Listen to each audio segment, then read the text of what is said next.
আসসালামু আলাইকুম। Advance English therapy YouTube চ্যানেলে আপনাকে সুস্বাগতম। তো আপনি যদি ইংলিশে কথা বলা শিখতে চান তাহলে আপনাকে আমি কিছু গাইডলাইন দেব। যদি ওই গাইডলাইন আপনি ফলো করেন 100% আপনি ইংলিশে কথা বলতে পারবেন। আমি এ টু জেড এই ভিডিওতে সম্পূর্ণ বলে দিব যে মূলত আপনি কিভাবে কোন ওয়েতে আপনি স্পোকেন ইংলিশ শিখতে পারেন। সো ফার্স্ট অফ অল আপনাকে যে কাজটা করতে হবে সেটা হচ্ছে আপনাকে ওয়ার্ড মিনিং অথবা ভোকাবুলারি মুখস্থ করতে হবে।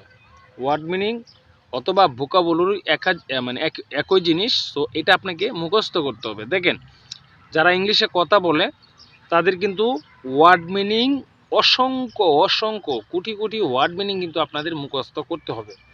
এখন আপনি হয়তো ভাবতেছেন যে এত কোটি কোটি ওয়ার্ড মিনিং আসলে কিভাবে সম্ভব মুখস্থ করা।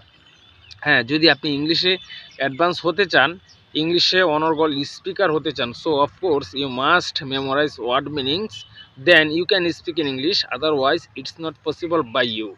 সো এক নাম্বার গেল এটা, মানে আপনাকে ওয়ার্ড মিনিং মুখস্থ করতেই হবে। That is the first way.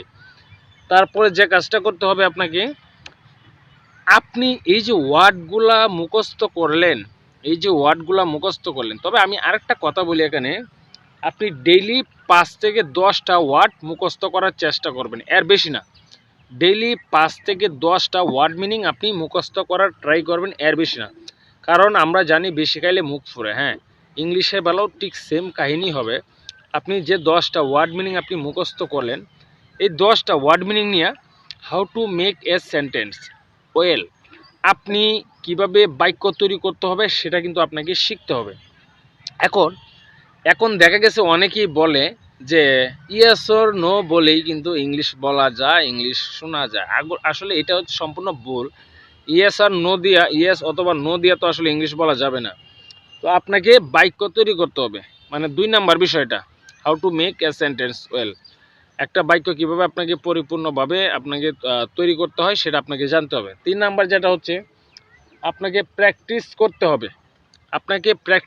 হবে। কারণটা হচ্ছে কি, যারা ইংলিশে কথা বলে, আপনার ভাই বোন বা আত্মীয় স্বজন, relative, friend circle, girlfriend, boyfriend, যারাই মূলত ইংলিশে কথা বলতে পারে তাদের সাথে আপনাকে প্র্যাকটিস করতে হবে।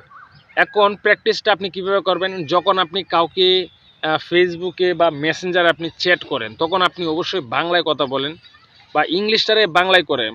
যেমন আমি আমি ইংলিশ হচ্ছে আই, এখন আমরা কি করি, AMI, আমি এইভাবে লিখি। সো এইভাবে লিখলে আসলে আপনার ইংলিশের সমস্যা দূর হবে না। তো আপনি ডাইরেক্ট ইংলিশে মেসেজ করবেন।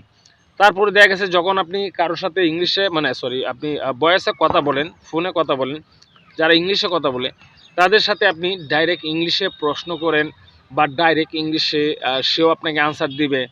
এইভাবে মূলত আপনার কি হবে, ইংলিশের যে সমস্যাটা সেটা কিন্তু দূর হয়ে যাবে। আর যেটা হচ্ছে, আপনি যদি আপনার যদি কোনো আত্মীয় স্বজন, রিলেটিভ এগুলো না থাকে, তাহলে আপনি কি করবেন, তাহলে আপনি নিজেই আপনি কি করবেন, প্র্যাকটিস করবেন, নিজের সাথে নিজে প্র্যাকটিস করবেন। সেটা কিভাবে, আপনি আয়নার সামনে দাঁড়াবেন। আয়নার সামনে দাঁড়ালে কিন্তু দুইজন মানুষ হয়ে যায়, একজন সামনে আরেকজন হচ্ছে আয়নার ভিতরে। তো আপনি যে কাজটা করবেন, আপনি আয়নার সামনে দাঁড়ায় আপনি আপনার ওই যে আয়নার ভিতরে যে আছে, মানে আপনি আছেন, ওনাকে আপনি প্রশ্ন করবেন, উনি আবার আপনাকে আনসার দেবে। মানে আপনাকে প্রশ্ন করবেন, আবার আপনাকে আবার কি করবেন, আনসার দিবেন। তো মূলত এইভাবেই আসলে দক্ষতা অর্জন করা যায়। ইচ্ছা শক্তি থাকলে সবই সম্ভব। হ্যাঁ, ইচ্ছা শক্তি থাকলে সবই সম্ভব। So if you have curiosity or intention in your life to speak in English, of course it's possible by you, but you must learn memorize word meaning at the first time to make a sentence. And if you want to speak well Wishar, obviously you must memorize a lot of word meanings, then you can speak English fluently, inshallah. এই হচ্ছে মূলত আজকের বিষয়। যদি ভিডিওটা ভালো লাগে থাকে তাহলে আমার চ্যানেলটা সাবস্ক্রাইব করবেন, আর যদি পেজ থেকে দেখে থাকেন তাহলে ফলো দিবেন। বন্ধুরা।